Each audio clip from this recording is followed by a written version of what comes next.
This is Geek Gab with your host, Darnall, and me, Daddy Warpig. We are back. Geek Gab for Monday, February 10th, 2025. Wonder of wonders. We are launching early today. I don't think that's literally ever happened before. Nope, probably not. So, welcome to the show, everybody who's listening. We've got two great guests coming on the show today.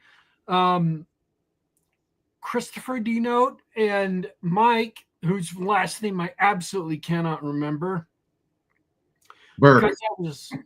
Mike Burke. I was chased into this room by a pack of rabid wolves and just barely made it here on time. Both of whom are going to be talking about their brand new anthology, POGUE ONE, from Raconteur Press. See, I couldn't remember his last name, but I remembered absolutely everything else. So I feel okay with how the rest of that came together. But before we get to that, do you have any news? Let's see. Usually we only talk about fun and no work, but if you pay attention to current events in America, it's a very exciting time, and that's all I'm going to say about that. I do have something to say that is a lot less interesting about. I'm going back through Babylon 5. I'm sure everybody here is familiar with that. Wrong move. Yeah. And let me just say that is still in the days of 26 episode seasons, and the fillers are fillers. I don't care that he wrote it all ahead of time. Sometimes you just got to put up with one of those episodes. It's been a while. I haven't seen that. Yeah, I haven't rewatched that in a long time. It's these days you can find it on Amazon Prime Video. Yeah, my wife's been binge watching Farscape again. I think that's her favorite one. So, both of us writing, it's one that we dig into a lot just because, hey, you're not going to find too many better written characters in that whole show's cast. I've heard that before, and that's a show that I need to catch up on. See, I'm behind the times. I never watched Farscape. Yeah, I never did either, actually.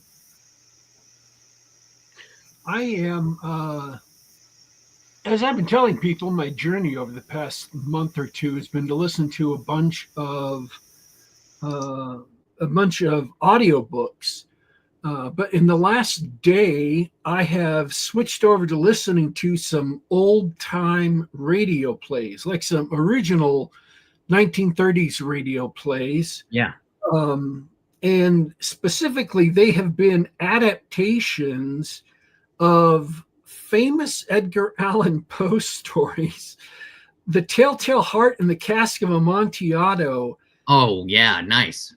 As they were originally broadcast on the radio on a show called The Weird Circle. And The Weird Circle has apparently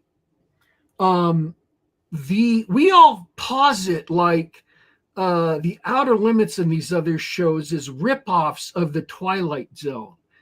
But the whole Twilight Zone approach is actually just another link in this long chain of shows and comic books doing weird things that are anthology shows with different episodes focused around one story with characters who just appear in that one story and then you never see them again.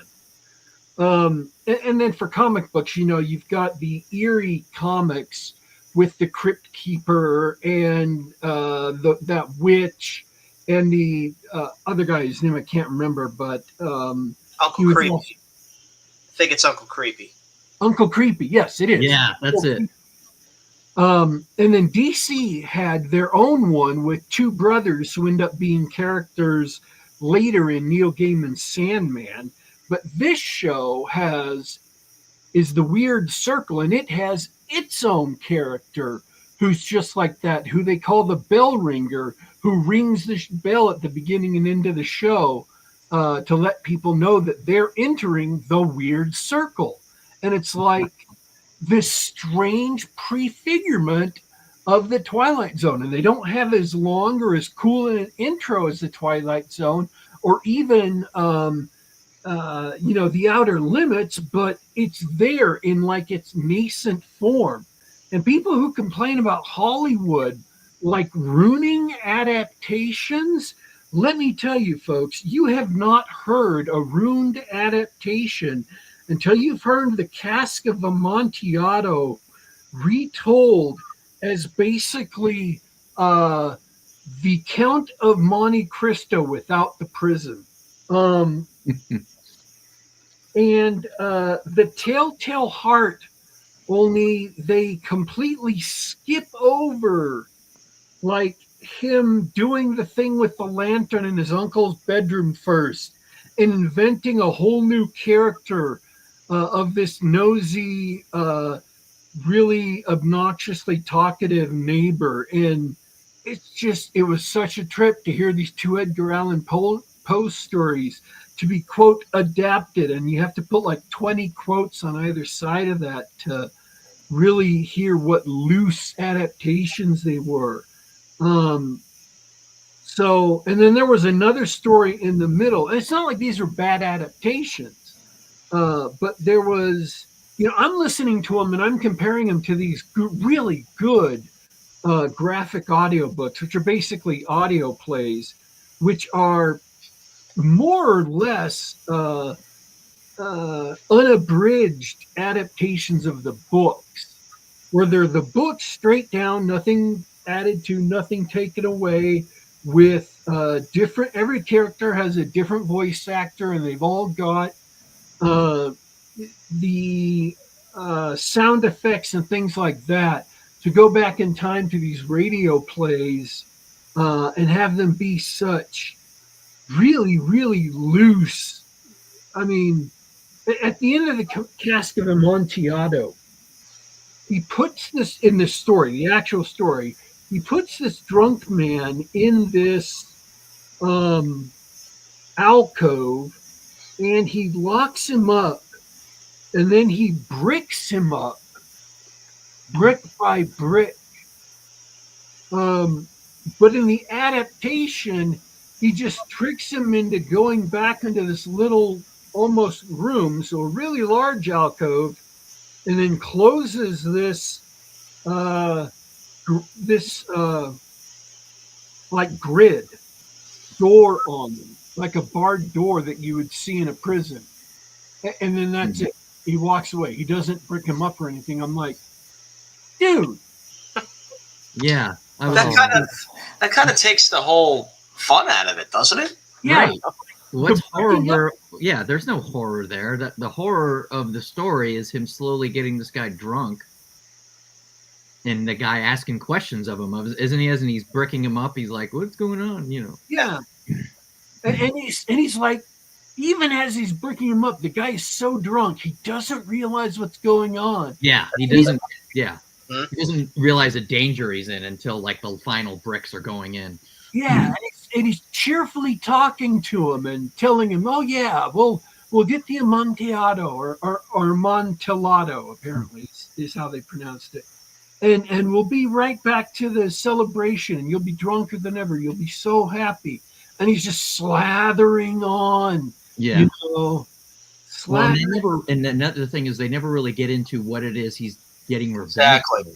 Yeah, like they never say. Like, yeah, really the guy doing the bricking, you're not supposed to be on his side. Yeah. Yeah. So it's just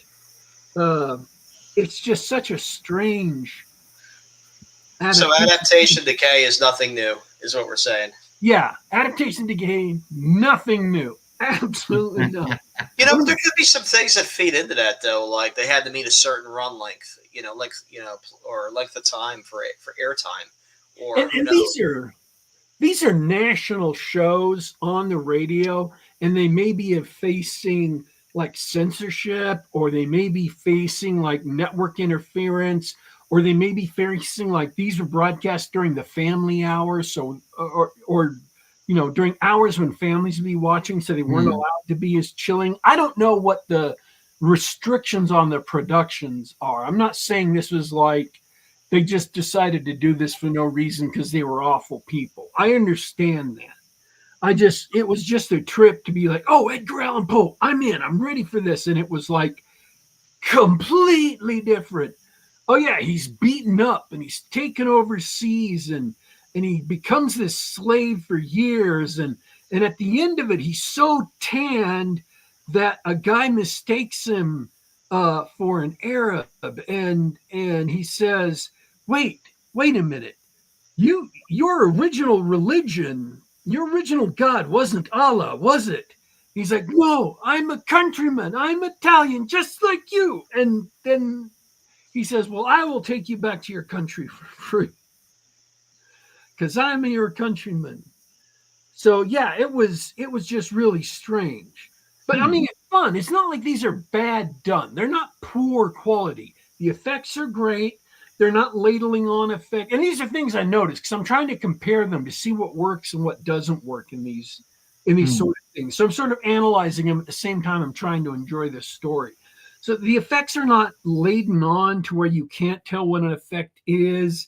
The acting is really well done. They're not amateurish actors. They don't sound bad.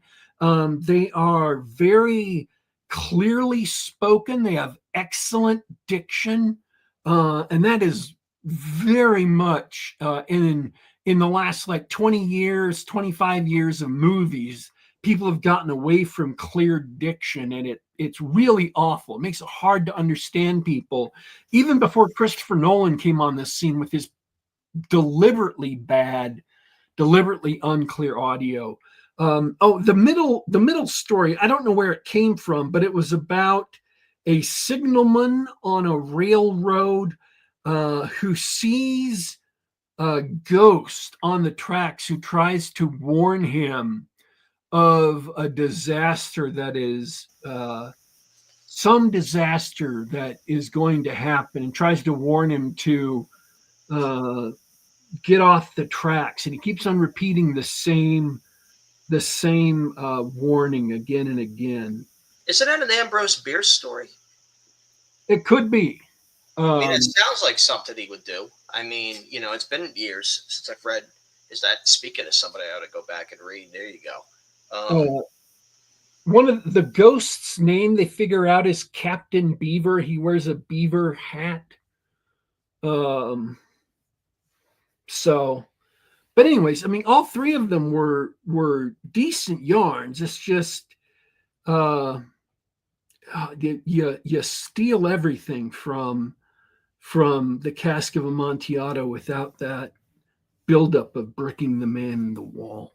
Huh. So, I mean, the first thing that you do when casting a Cask of Amontillado radio play is you find the guy who can deliver that final line. For the love of God, Montresor. yes. Everything hinges on that delivery. Because when you first read it, you go, oh, man, that's a dagger in the heart. You need to Hammer horror films cast for that.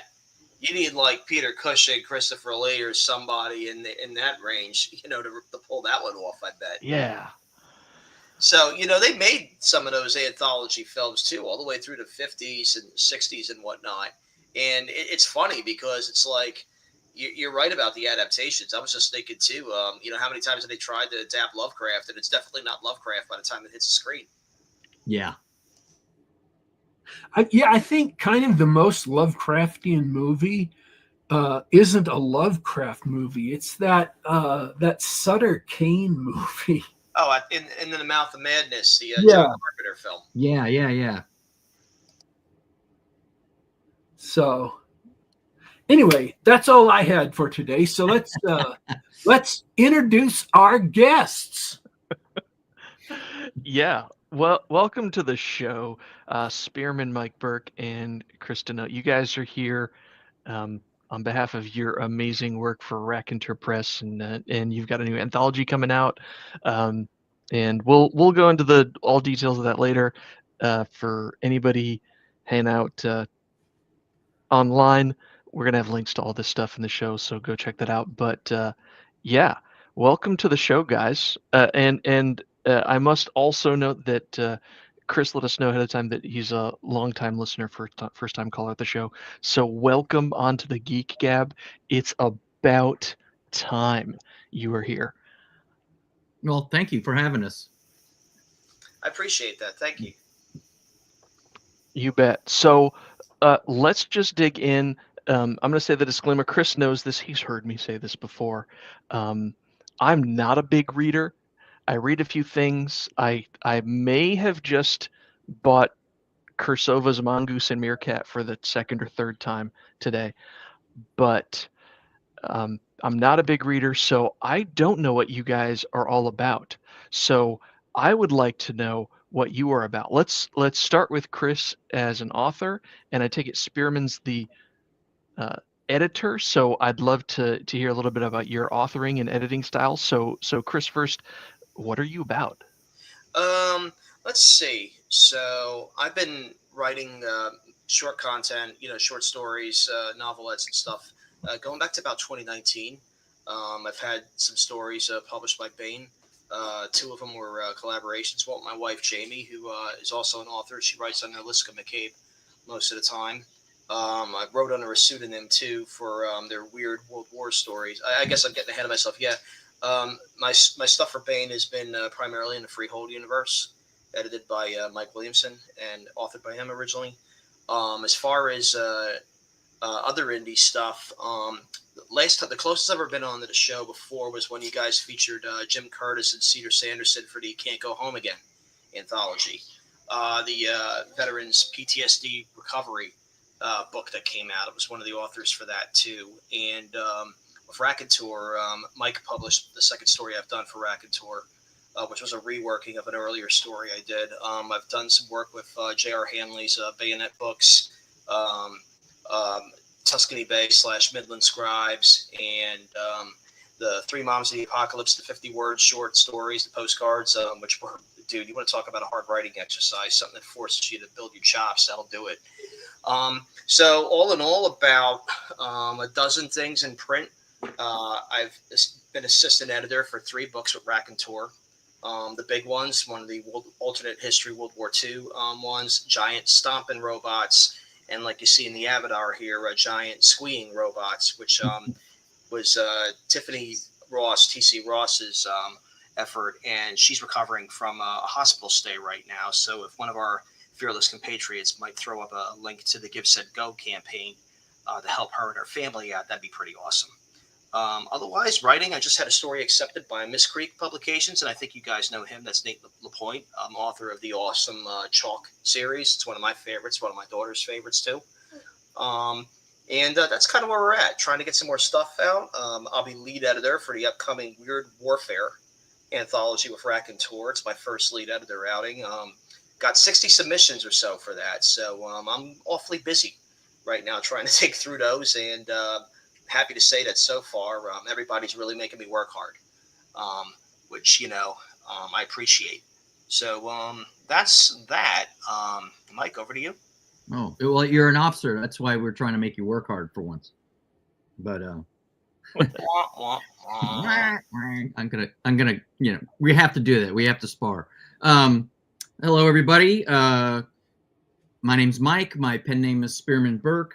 And I write short fiction, and I do some editing for Raconteur Press. I'm also a former Duffel blog contributor. If you have ever followed that, it's kind of the Onion for the military. I used to write articles for them, and nonfiction wise, I've got a number of articles with the U.S. Naval Institute's Proceedings magazine, but mostly that was about leadership and things of that nature. But nowadays, I write stories about heroes with ray guns shooting bad guys in the face. So that's what we're here to talk about. We just got done. We released POGUE ONE here in the beginning of the year. It was our first book of the year with Raconteur Press, and it's doing fairly well. And we got some more Mill SF type titles coming up in the near future. Chris is editing Weird Warfare with a WYRD, which should be a lot of fun. We might talk about that too. And then we also have Space Malfeasance coming up. The submissions for that are closing soon. About your 10%ers and the dirt bags and what kind of adventures they get up into. But that book's going to be about things that used to get me a 2 a.m. phone call from my first sergeant that would sound just like this. Hey, sir.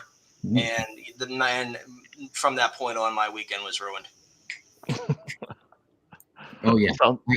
As a first sergeant, I used to sit on my bed Friday night, stare at the phone, and dare it to ring.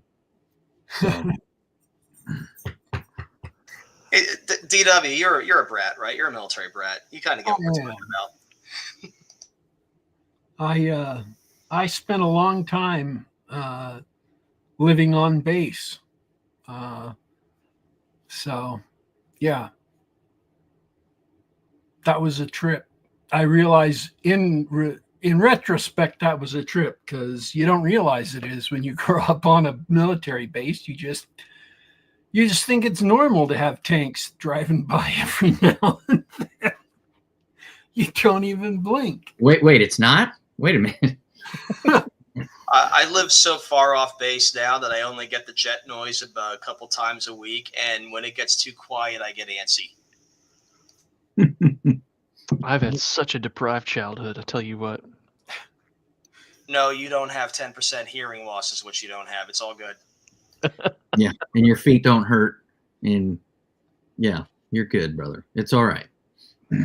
Everything's fine. Oh, that's amazing. I love we do talk to quite a few veterans about their writing projects. The crossover's amazing. And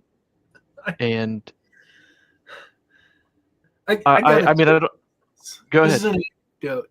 I got 5 people in a row followed me today, and I thought this is just perfect because it perfectly describes my account.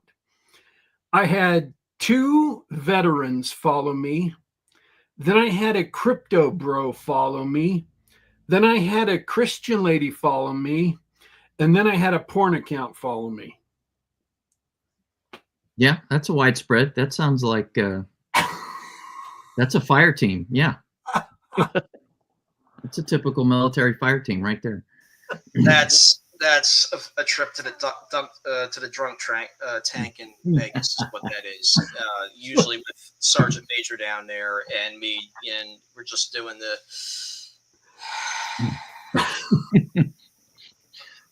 Well, you see, what happened was stop talking, because the next words out of your mouth is going to be a lie. So stop talking, kid. I'm sorry I interrupted you, man. It just reminded me of this. I just looked at that and thought, yeah, that's Twitter. I slept late, and that was what I first saw when I woke up.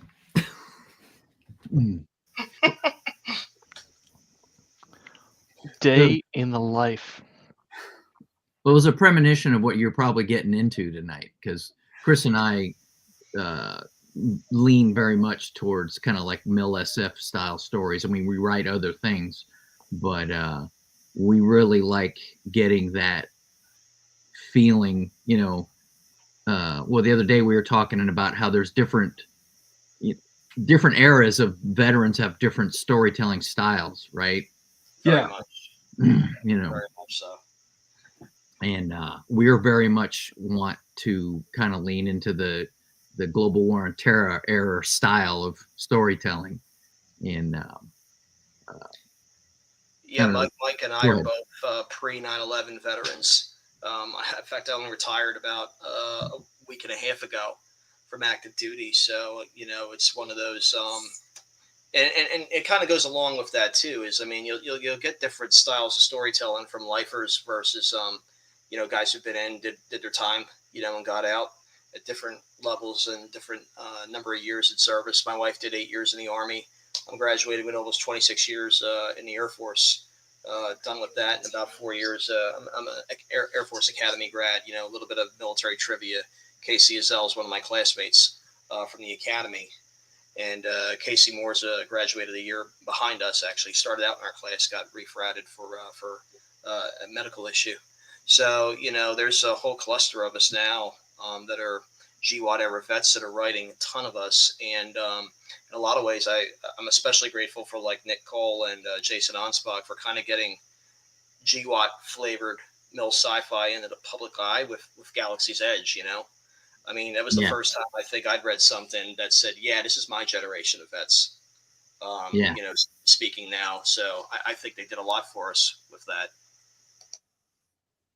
And one of the things we noticed was that, the grunts in space armor get all the glory, right? They're in all the stories. 40K's got the Space Marines. Like, they're so heavy. And my bias, of course, is a Marine, but even I, after a while, I'm tired. Let me read about the guardsmen, let me read about some poor guy with a laser gun and a stupid, useless bayonet stuck on the end of it, huddling in a trench.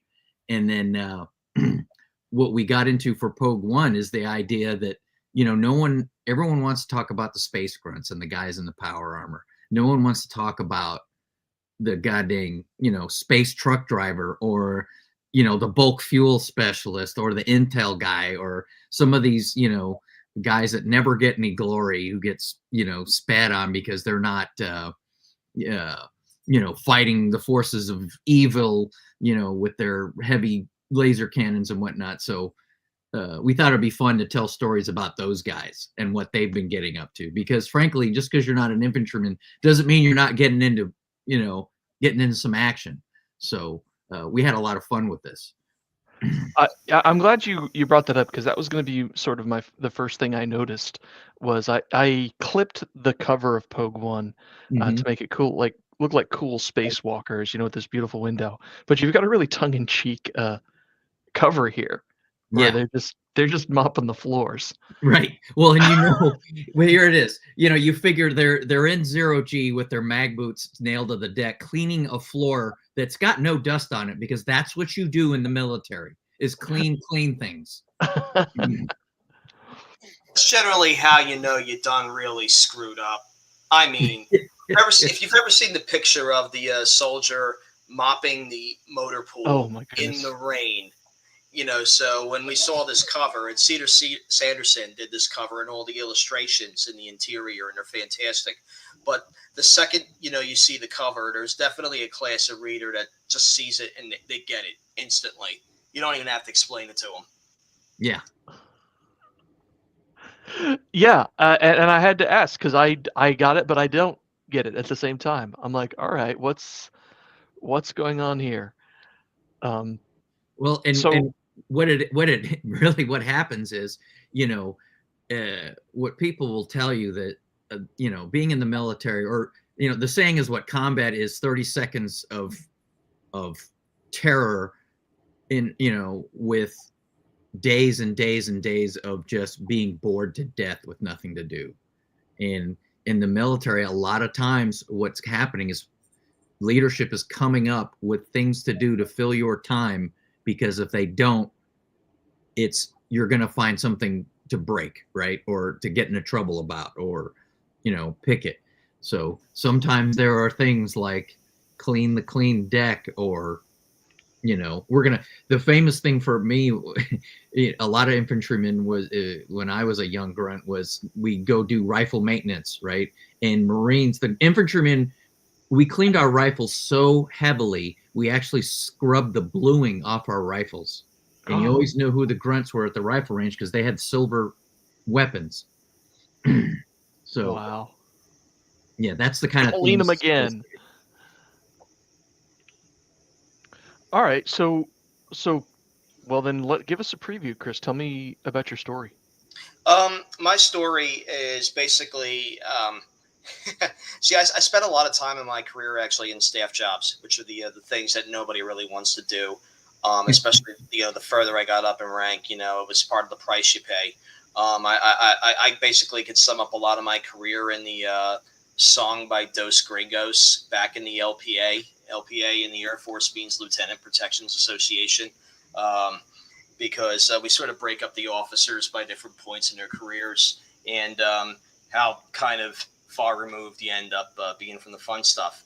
But my story is about, it's just a little National Guard unit that failed an IG inspection. And let's just say it gets to be a little fun after that, because I was just coming out of a tour in the Pentagon when I originally wrote it a few years ago. And I lived the stand-up of the Space Guard and, well, the Space Force, I should say, and then all the discussions back and forth about whether the reserve components would be a classic Title X reserve or a National Guard component of some kind. And by the way, I wrote this before the show on Netflix. I just want to put that out there for the record. So anyway, I had an opportunity to revise it and just about double it in length and really put into use all everything I've learned in the past 4 years as a writer, and just a little bit more maturity. And I hope it's funny. I hope the jokes land. I think there's a couple of them that do. As I've been through unit conversions, going from one mission to the next, and when you're dealing with the Guard, you have to understand something. That unit probably ain't going nowhere, and them people ain't going nowhere. So you better find something for them to do. And that's just kind of life, So a unit could start off as an F-16 unit, become a tanker unit, become a MQ-9 or some other mission, and that kind of plays into this story a little bit. So you have a DC bureaucrat who's got a little bit of a vendetta against the Guard for some career things that happened to him way back in the day, and he decides he's going to try and get his revenge, only it doesn't quite work out the way he planned. So it's a story about bureaucracy. It's a story that gets a little weedy and queepy at times, but having experienced some of the things that I make fun of in this story, including Guard units where, the Guard is family, as we like to say, and most of the time they're dead serious about it. I've been in units that had 3 generations of the same family serving in it. That can make some real interesting life. The Guard and the Reserve are not the active duty. It's still the military, but it's a different slice of the military. So I kind of wanted to show that too. You don't get that many stories that, really kind of lead in on the Guard and Reserve aspect, or when they do, they tend to be very heavy on the stereotypes, but not in a flattering way. Yeah. So I thought I would have some fun with it and make it very tongue-in-cheek. And it was fun to do it. It was also fun to take something that even I had to go back and look at and go, you know what, it got published. It's really not that good, but it wouldn't leave me alone to go back. I needed to go back and get a redo. Don't listen to him. It was a good story. Well, you're in charge, right? You were the guy who got to say what. Were you saying what got in and what got out? Yeah, I was the lead editor. So Chris saying, "Oh, it wasn't good." There's actually more action things going on in the background in it. What's funny is everyone's reaction to what's happening. And this main character, who's a bureaucrat, he's got an agenda, and it's funny how he's circumvented here in certain terms. I mean, and the whole purpose of the book, I mean, POGUE is a term of derision in the infantry for anyone who is not an infantryman, essentially. I didn't even have to ask. I was waiting for it. Oh, okay. Person other than grunt. Right. Well, in the 21st century, it's spelled POG, person other than grunt. In the 90s, when I came in, we spelled it POGUE like it is on the cover, and we used this spelling just because we thought POGUE ONE was funnier, right? Yeah. And would play on certain Another IPs. familiar story. Yes, perhaps. And so, that's why we were talking about stories by anyone who wasn't a space grunt, right? So we wanted some of those stories. Kay Anders has got a story in there about the medics, and it's got a really great MASH in space kind of feel to it. Josh Hill's got a story about this poor kid who's standing guard at a chow hall, even though that's not his primary MOS. and the things that happen to him, and it's just really funny. Oh man, what else? Jim Curtis's story isn't really science. It's not science fiction, but it just so perfectly paints what air wingers do that it really hit the whole theme of the book on the head. And then it's a Vietnam story, and it's really, really rock solid. Yeah. And then we round out with story with Liska McCabe's story, which is about this whole book is just a gamut of experiences in the military, and anyone who's been in it all will recognize them. But if you haven't been, you'll get to experience it reading this. The last story by Liska McCabe is just about trying to check out of a unit. We have this. Everyone in the military has this thing called the consolidated issue facility, right? The SIF, and trying to check out of this place is just notorious because this is dirty, or they claim they issued something that you never received, and you have to find one of these things. It's how did we describe it? It's very Kafka-esque, this version of trying to check out. It's great. Yeah, goodness. Jamie Liska went and poor girl read Metamorphosis and The Trial and watched Brazil just to get this story right. And it's one of the darkest, funniest things I've ever read. And it's the perfect capstone on the book. And of course I'm biased, and it's not like she's not paying me to say this or doesn't have a knife at my back or anything. I love you too, honey. Anyway, but no, it really is a good story. Yeah, that could be a Twilight Zone episode all on its own, frankly. Oh, that sounds great. And if I can go back to your story, Chris, I think maybe for someone like me who doesn't have any experience in the military, I think I can appreciate your antagonists being the bureaucrats. I think everybody can relate to that these days. Oh yeah, I mean, it's one of those things. Like I said, I did 2.5 years in the Pentagon. 2017 to 2019, I had a great job. I mean, for the first, 2 years of it, and then, but you do get to see every little last bit of it, and the good, the bad, and the insane. And I worked for a 4-star at the time. He was one of the Joint Chiefs, and I learned a lot. In fact, that job actually led me to getting into writing, because what it ended up happening basically was, the Bain crowd and the Jason folks are full of a lot of veteran authors, or just, folks who've got some connection. And I started getting asked to help out with things like dialogue and whatnot. And it kind of kicked off as hey, can you make this sound like how a general actually talks? And I'm like, yeah, I could take a look at it. That sort of thing, or I could write you something up just to kind of get the tone right, get the authenticity in there, maybe, just sort of get everything about the word choice, for whether or not they would answer that question or not answer that question, that sort of thing. Yeah. That sounds like a great experience. I think that's why there's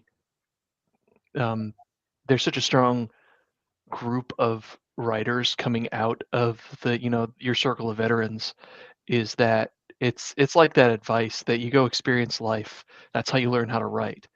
And a lot of people are sort of thrust into a lot of different experiences, and tough experiences, some of them, that sort of give you that that backbone, that confidence, and that that knowledge that you can turn into great stories. And we have to make them all science fiction, because no one would believe us that they actually happened. Wow. So I have a question. For people who did not spend time in the military, and they want to nail details like that, just for authenticity's sake, what would you recommend they do? Ooh, good question. Well, and it depends on what they're wanting to write, right? If you want what historians consider again, this could start an argument, but I'm just going to say what I think. Eugene Sledge wrote with the Old Breed about his time in World War II, right, with the Marines in the Pacific, in which is a lot of historians consider that the quintessential rifleman's experience, right, of the 20th century. But that's got a lot of real stuff in there. You could even watch, well, what's that HBO show that Band of Brothers? Band of Brothers is really good about their relationships and stuff like that. I also like the Pacific. It doesn't get as good of, it doesn't get lauded as much, but I think the Pacific and Band of Brothers are telling you two different things about the World War II experience. And to say nothing of Master of the Air too. Oh yeah. You know, so I think DW, the first question I would say is you got to keep in mind a couple things. One, the era that you're talking about, because military service culture does change, and it can change significantly. I would tell you that I think it turns over about every 10 years, to be honest with you, because if you take into account the average enlistment length, usually you got people that stay, I think, for 2 hitches on average. All right, I'm going to speak gross generalizations here, so everybody out there in the chat, forgive me for doing that.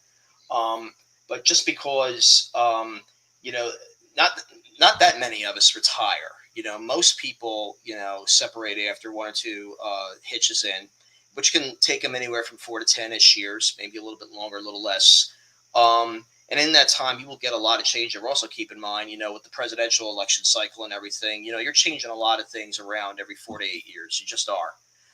And, you know, and really change doesn't really kick in most of the time until about 2 years into a president's administration, and then takes 2 years into the next guy's term before things can even begin to change there. But the era matters a lot.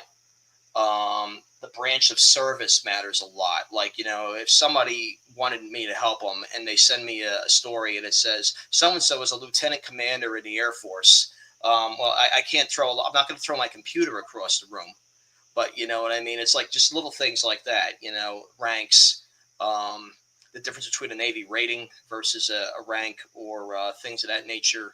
And I'm certainly no expert on the Navy either, you know, I mean, that's why we have guys like Jim Curtis. But those two things matter a lot. And then also, you know, you throw in other things like commissioning source, ROTC, OCS, or a service academy. You throw in things like this whole book is about different career fields, you know, combat related or adjacent, combat support. And just as like I said, is I bring up, you know, Masters of the Air because the culture of aviation, combat aviation, is not the same as an infantry unit, not remotely. You know, I spent early part of my career in fighter units, but really, you know, the A-10, that's a whole separate community from your F-16s and your F-15s, because that's the attack community. You know, that's not living air to air, which is a whole different thing. And I also did bombers for a while too, and I've done ground stuff. So you got all these types of tribes. You know, and this book is really a lot about the different tribes, just to peel the curtain back a little bit and take a look inside some of them. And you see just how different the mindset is. So, you know, if you want a book about fighter pilot experience, I would recommend Robin Olds' memoirs, co-authored with his daughter. And, you know, if you haven't heard Robin Olds, it's somebody worth checking out. You've probably seen him with his mustache before. But, you know, he was a triple ace, World War II. Missed out on Korea, but, you know, did Cold War stuff in Europe, but got back into the fight in Vietnam. So that's one. If you want to nail something authentically, that's it. Or from that era too, a guy named Ed Rasmus in a book called Palace Cobra, or Downtown with Jack Broughton. That's about flying F-4s. That's about flying F-105s. But understand that between Vietnam and Desert Storm, it's a completely different Air Force. Completely different. And I'll get off my soapbox. Let's see, another good source. There's a web comic out there that's been around for a while now called Terminal Lance, and it's about being a young Marine in the infantry, but there's a lot of that resonates with other military people. The term Terminal Lance just means someone who is going to get out of the Marine Corps as an E3. He's terminal at that rank. So there's just the silliness and the things that happen in those comics are just they're so true you won't believe it. But I it's a grew good- up. Go ahead. I grew up on Reader's Digest was one of the two magazines my mom and dad got regularly. And in Reader's Digest, they're regular, and I'm talking old school Reader's Digest. So like Right. 70s, 80s Reader's Digest, not modern Reader's Digest. But one of the regular features they had was humor in uniform. And that was real stories, or supposedly real stories, that people from the military sent in about all the funny things that happened to them because of bureaucracy and delays and, things that just made you go, what the hell is going on? So I don't have a problem whenever I hit these things believing them, is because not only did I grow up in the military, I also grew up on a steady diet of humor in uniform, like every month for 15 years. Well, I think that I think American culture's sort of striated a lot lately in the past few decades, and it's good that we have humorous stories like these, and that it's similar to Humor in Uniform, that's trying to sort of bridge that gap. You can read about the military, that it's not just some other class of people that live over there and do this crazy thing, right? Like you can actually feel like you're one people again. To put a plug in, I would check out a website called the War Murals Project, because one of the ubiquitous things that happened, you like them $10 words, that happened over in Iraq and Afghanistan was we had those giant concrete walls, those movable barriers, and they were perfectly flat surfaces for graffiti.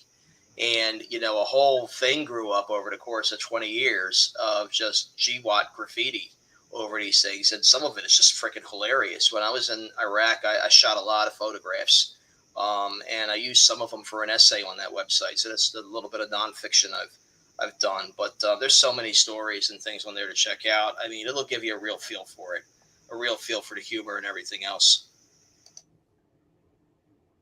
One of the things I've heard, and I haven't bought a copy of this, but I'd like to, is buy 2 books of poems by, one of them's called Poet Didn't Know It. And they're by a special forces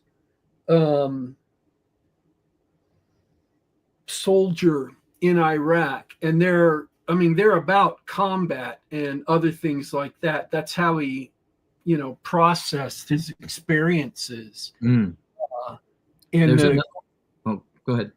No, I'm just saying that's how he processed his experiences in fighting over there. There's a guy out there, and I believe his name's Randy Brown, and he publishes. You can find him on the internet as Red Bull Rising, and he's got some books out with military poetry. They're called Fob Haiku, and those are a lot of fun as well.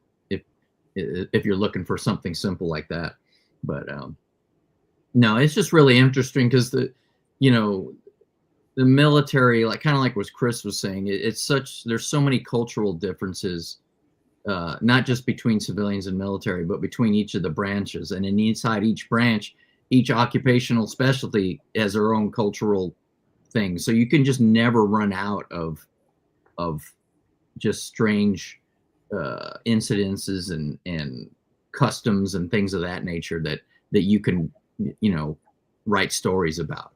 And people who I had a guy approach me actually at Writer's Cantina in Salt Lake City, and he said, "Oh man, I would love to write military SF, but I'm not a veteran." And I almost lost my mind. I was like, "Dude, you've got every right to write about that stuff. You know what I mean? Write what interests you, explore it, and ask questions and just study it. If you're worried about getting something wrong, the good thing about science fiction is we get to make stuff up. So nothing wrong with that." Right. I mean, as long as it makes sense and it's consistent, I mean, internally, it's only when you're like trying to do something that's authentic to real world. And it's one thing to get something just wrong because you don't know any better. That's one thing. If it's something that can easily be found after 20 seconds on Google or something like that, then that's gonna hurt you a bit. You know what I mean? Like I said, the whole rank thing, getting ranks proper. But we're not going to go lose our minds usually if somebody just doesn't understand the Napoleonic staff system, and makes the S3 do something that the S4 would do or something like that. You know what I mean? No, nobody's going to usually lose their mind, not unless you are gunning for like pure historical fiction level accuracy, in which case you got to do your research. I mean, and that's just all there is to it. It's like anything else. I mean, the story I just wrote, I got to tell you, I about drove myself nuts because it was the first time I decided to do something really non-mill sci-fi, a mystery and a horror story and a detective story. And that's way outside my wheelhouse. It took a lot longer than it should have, I guess. But when, you're trying to take the training wheels off, it's going to be rough that first go. Okay. The guy's name is Charlie Moose. And the book is Lava Dogs, DAWGS, A Fight for Fallujah. And he's not a special forces operator. No. Lava Dogs is a nickname for, I believe, 1st Battalion, 3rd Marines. Yeah. He's a Marine in Fallujah. Mm-hmm. And I want to get this book because I've heard nothing but just the highest of recommendations about it. Just about it being a really, really good grunt level view of what combat is like. Mm.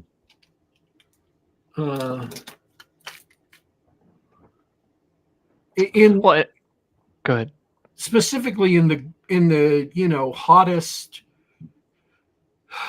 some of the hottest fighting in the global war on terror. Literally and figuratively. Yeah.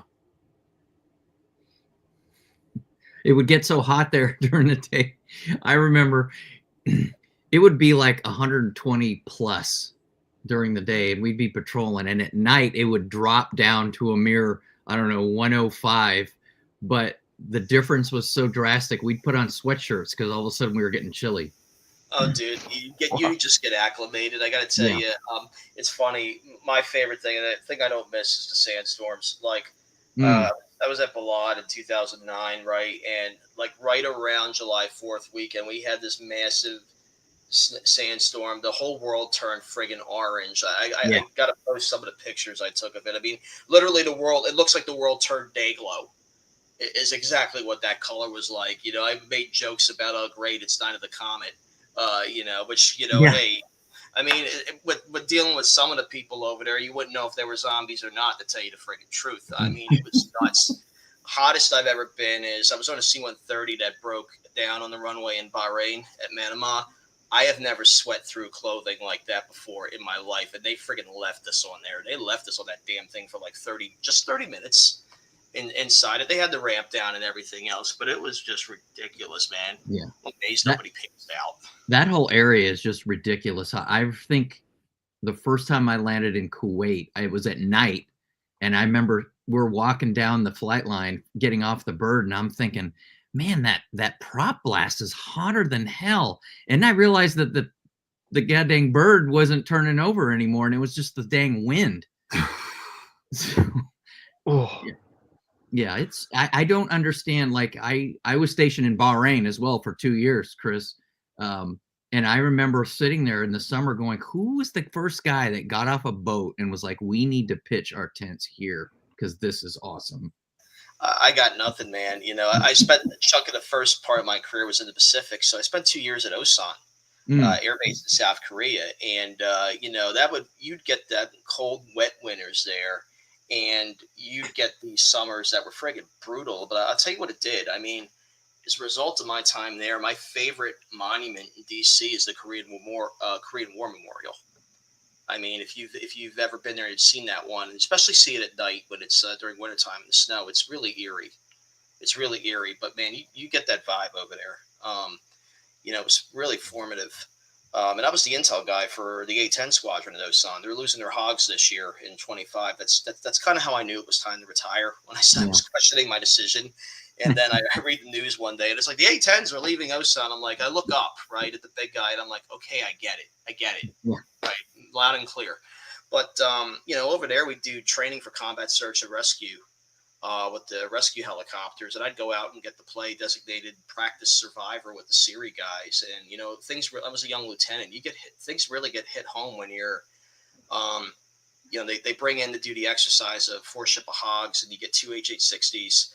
And the guys that pick you up, and you do the hoist thing sometimes, or they do the landing, PJs throw you in the back or whatnot, stick you with an IV because, And you look out, though, the side of it while you're flying back, and it's like you notice that the guy flying one of those A-10s is one of your academy classmates. It's just one of those things that, it just hits you. And that was even before. That was in 2001. That's like before GWAT really kicks off, I mean, in earnest. So it's been an interesting ride, and there's a lot of stories. And frankly, I've always been afraid that if I just did a memoir, nobody would believe it. Oh man. Well, I'm sure you'd have a lot of people who'd love to hear it. I mean, you could set it in space if you want. I've thought about doing that, fictionalizing, my time in Korea, just because there was a lot of good, a lot of fun in there, a lot of learning, a lot of I'm amazed I'm still alive and not in jail things. But Well, and to get back to that question about like, hey, what can you study or read? I read a book called Give Me Tomorrow, which was about the Marines in Korea. And I used a lot of the stuff I was reading in there to write a short story for a different, for Giant Freaking Robots, Chris. That's that story. We love giant robots. Oh, yeah. Well, we've got some giant robots at Raconteur Press. Giant Freaking Robots, giant stomping robots, squeeing robots, and well, believe it or not, I even have a kid's book out with Raconteur Press called Giant Counting Robots, which was a lot of fun.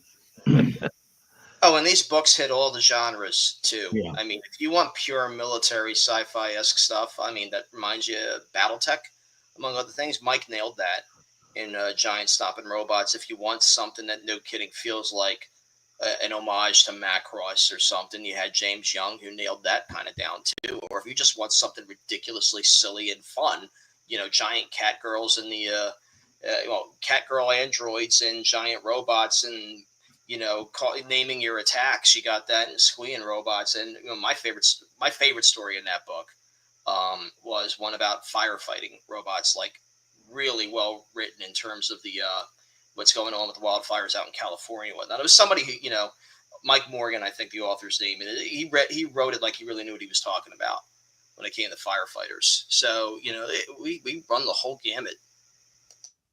Bradford Walker is correct. Yes, all things are better with giant robots.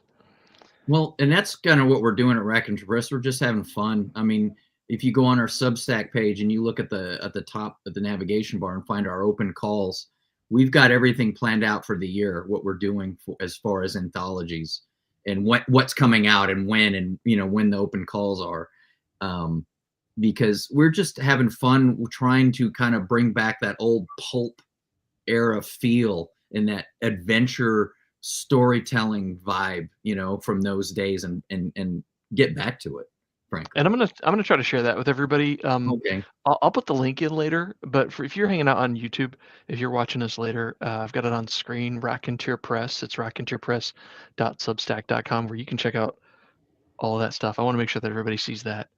Mm-hmm. You can see across the top there, we've also got an open call for boys' adventure books, because we're looking to bring that back. Get young, much needed. Yeah, young boys need to read, and we're trying to come up with the stuff that they wanted, that I would read when I was a kid. So, what was your favorite book as a kid? Oh my gosh.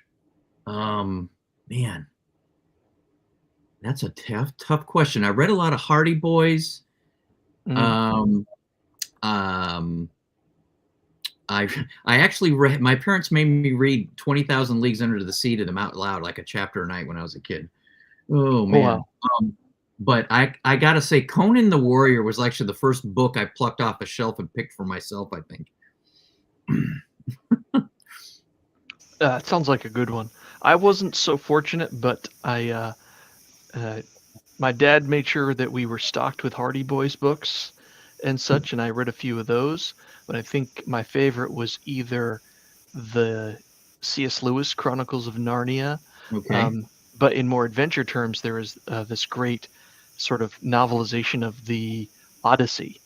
Oh, okay. And that was great.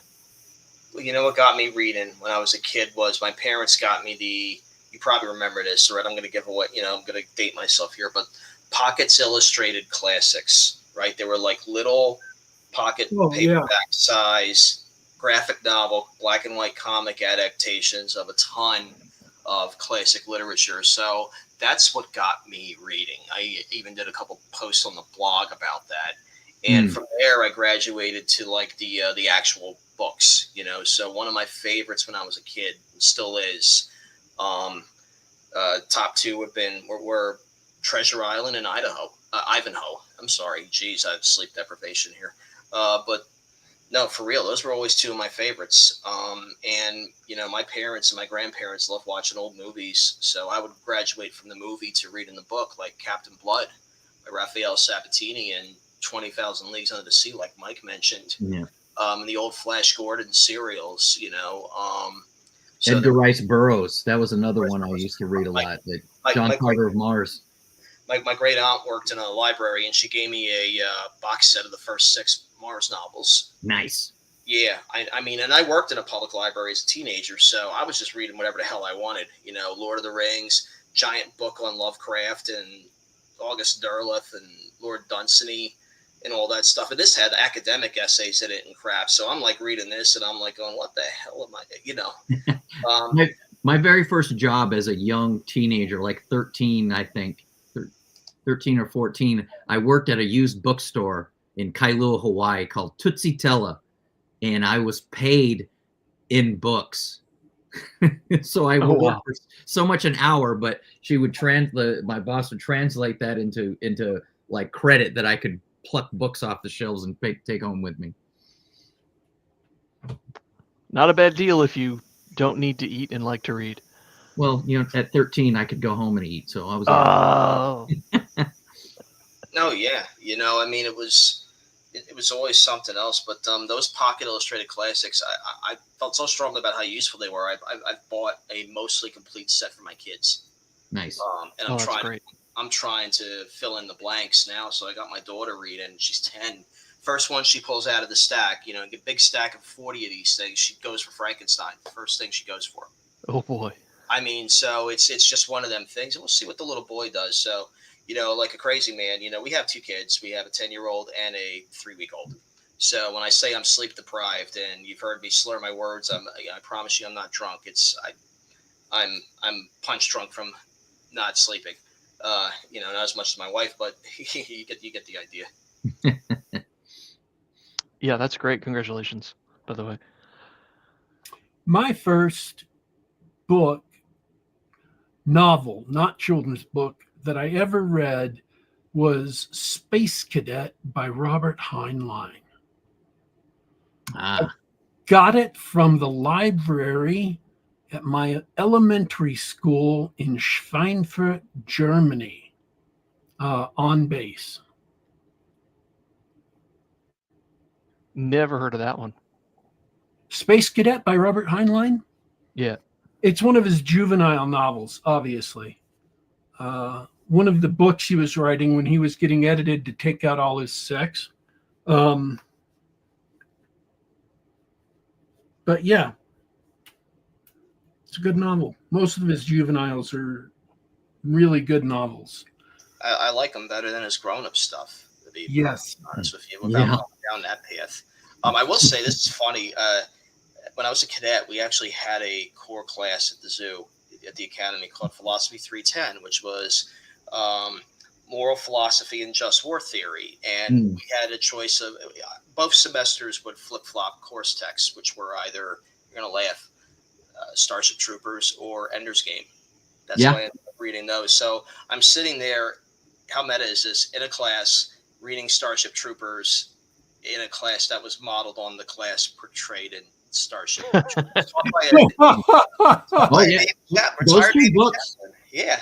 Those two books were on the Marine Corps Commandant's reading list for decades. Yeah, absolutely. And our instructor was a retired Navy chaplain who had been an enlisted Marine in Vietnam. So my instructors, too, coming up, were all Cold War and Vietnam era guys. So, you get immersed in that sort of thing. So, when we talked about before, like how the service cultures or just military culture changes over time. I mean, Mike and I witnessed this, in real time. We saw it happen, and now it happened to us because we're done. Yeah. Okay, so outside of that stuff, what's on your recommended reading list? So outside of what we're peddling, you mean? Yeah. I really am digging right now. One of my favorite like Mill SF type things is Strange Company by Nick Cole. Absolutely. I love it. Like I was telling someone the other day, like I'm reading this story and I was like, oh man, I served with that guy. I was like, I am that guy. I mean, it just, I really enjoy that. And what they're doing with Galaxy's Edge is really good too. What I liked about Galaxy's Edge, I don't know if you got the same thing out of it, Chris. The characters on both sides of the conflict, there is the only bad guys in the stories are the heads of the various governments, and your protagonists are on both sides of the battlefield wondering if they're doing the right thing. And it's just really, I love it. Dude, it's like you said before, I know all those guys. Yeah. I mean, that was exactly, the takeaway I got out of it. It's right up there for opening lines of the entire series. I mean, the galaxy is a dumpster fire. I would love to see that on a Star Wars style marquee scrolling up. Just because, that is the GY. I mean, it almost reminded you of like a Generation Kill in space. Them first that first book. You know what I mean? And that was I don't want to use the phrase, but that was the vibe. I mean, so I really dug it. For what I'm reading right now, I'm working my way through. Let's see, I'm reading just to read something completely different than all of this. I'm reading Declan Finn's St. Tommy series. I'm on the second book of that right now, just because it's like I said, I needed something different. I've been doing a lot of professional reading the last couple of years and all that, and I love it and all, but I needed the break. Cool. And I was just reading, I'm catching up on my old adventure serials. I just finished Star Wanderers by J.D. Cowan, collection of his stories about, it's sort of like a sword and sandal galactic bounty hunter duo fighting dark and evil forces in the galaxy. It's very sort of mystical fantasy sci-fi. Oh, neat. Really good stuff. I actually was Ben Yallow actually turned me on to Lee Brackett, who oddly enough I had not heard of as a writer before, and I read he gave me her novel Sword of Rhiannon, and I was blown away that like it's got everything. It's got swordplay and science fiction and fantasy and Sword and Planet. I was like, how come I've never heard of this person? And she's most famously known for writing the first draft of Empire Strikes Back before she passed away. Yeah, so I recommend reading some of those old time authors. Is awesome. Absolutely. I picked up the Kursova Kickstarter of the hardcover illustrated version of the John Stark, series by Lee Brackett. And and if I just said the character's name wrong again, I got baby brain. You got I don't have an excuse, so oh well. I'm pretty sure John Stark is right. Yeah, I think that's right. I got it right over here. Yeah, I also picked that up. That's on my next to read, The Dream Lords. No, that's different. That's Adrian Cole. Where's my illustrated Stark? Oh yeah, I want to read the Dream Lords too. I saw that and I was like, yoink, that looks awesome. Yeah, that's really you guys over the. So how long have we been doing the Geek Gab, DW? Has it been 10 years yet? Wow, 10 years. The ride never ends. But in a decade, you may have turned me into a reader. We'll find out. Well, we got to choose. You guys got to read short fiction now. Absolutely, absolutely. Well, I warned you it'd be over an hour, so I wanted to give you guys a heads up. So we want to know what else that you guys want to talk about. Open it up. What's on your mind? Anything that you want to say or do before we start heading home? Oh, great question. Go, Chris. Now's your chance. If you want to talk about D&D, now's the chance. Oh, okay. Well, just to piggyback on what the Sergeant Major said. No, actually, that I think would be a whole worth of coming back on for another conversation about that. Let's just say that, I've been pouring through AD&D first edition because, love them or hate them, the Broasar is right. And I'm just going to leave it at that. That's it. Love them or hate them, they're right. As infuriating or exciting as they can be. No, man. I recall playing D&D. The last time I seriously played D&D was probably as a young Marine, and then years and a couple decades later, I had an opportunity to play some, and I just didn't recognize the system at all. And the character sheet was so confusing. I was like, how is this fun? Like, can we just roll dice and fight bad guys? So, yeah. Yep, that's about what happened. All right, guys. Daddy Warpig, last chance for questions. No, I think I'm good. Cool. That was a great answer to research material for authenticity in writing Mill SF. So I really hope that was helpful to a lot of people. If they listened, they should get some great info there. Hey, if they reach out to us, we'll give them a whole list of material to work with. I mean, that's just the tip of the iceberg. Again, back to what are you looking for? We actually on our Substack we do a lot of what we call homework posts, and we'll say, hey, here's the name of the anthology, and here's the themes that we're going for. Read these books, watch these movies. Maybe we should just do one for Mill SF, Chris.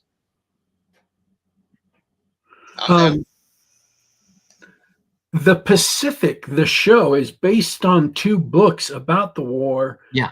In the Pacific, and one of them is, in fact, The Old Breed. Yeah. I think the other one's Helmet for My Pillow by Lackey. Yes. Yeah. And, the Pacific doesn't get as much glory, but it's not, if you're looking for the same story that Band of Brothers is telling, you're not going to get it in the Pacific. The Pacific is very much about, to me, the effects of post-traumatic stress on guys who endured what those guys endured. And it's very much about an individual's experience, not a team's experience or a group experience like Band of Brothers was, if that makes sense. Yeah, that tracks. Mm-hmm. Well, I scoured the chat for questions. We got no questions from the chat, but you do have a lot of friends and fans showed up tonight, as well as Geek Gab, who are new friends and fans of yours. So I greatly appreciate you guys coming and hanging out with us. It's been a great time, and I hope everybody listening later, finds you guys online. And as I said, the links to your new book, the POGUE ONE collection of stories, and Raconteur Press, we're going to make sure those are available online on YouTube. So I do hope anybody listening later has found a couple of new great authors that they want to follow. And I really appreciate you guys coming on. And I'm done for the week. We had a ball. Thank you very much. This is great. Absolutely. This is a great show. Appreciate everyone. Appreciate you guys for coming on. Appreciate everyone who tuned in live to listen. We appreciate everyone who will tune in later because Geek Gab is available on youtube.com/Geek Gab. That's youtube.com/Geek Gab. And we're available on SoundCloud.com. We're available on the Google Play Store, and we're available on the iTunes Store. Just do a search for Geek Gab. Download us on a device of your choice. Listen to us on the web or on your computer. We're available on all those places because, golly, we just love each and every one of you. No, seriously. We appreciate all of our viewers and hope you'll share our show and do all those usual YouTube things. Click like and subscribe and the bell icon and, send the links out to all your friends and go around kicking doors to other people's houses and say, "You've got to watch this show!" So this has been Geek Gab for Monday, February. Never mind. Really, don't do anything illegal. Just don't. They will come for us. If you share the show, make sure it's in a completely legal and innocuous way. This has been Geek Gab for Monday, February 10th, 2024. We're signing out today, folks, but don't you worry, don't you fret. We will be back.